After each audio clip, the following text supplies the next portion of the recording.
ભરૂચમાં ફરી એકવાર ગુરુ શિષ્યના સંબંધ લજવાયા છે। ભરૂચના ગાંધી રોડ પર આવેલ સ્કૂલના પ્રિન્સિપલે પૂર્વ વિદ્યાર્થીની સાથે અણછાજતું વર્તન કરવાના મામલે પોલીસ ફરિયાદ નોંધાતા પોલીસે તપાસ હાથ ધરી હતી। વર્ષ 2022 થી વર્ષ 2024 દરમિયાન એક સગીર વિદ્યાર્થીનીને 2 વાર હવસનો શિકાર બનાવવામાં આવી હોવાની ફરિયાદ ભરૂચ શહેર બી ડિવિઝન પોલીસ સ્ટેશનમાં નોંધાઈ।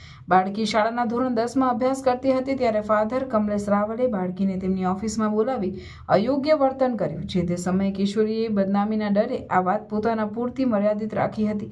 ડિસેમ્બર 2024માં સ્કૂલના ગેટ ટુગેધરમાં વિદ્યાર્થીની ગઈ ત્યારે ફરી એકવાર ફાધરે તેને નિશાન બનાવી હતી।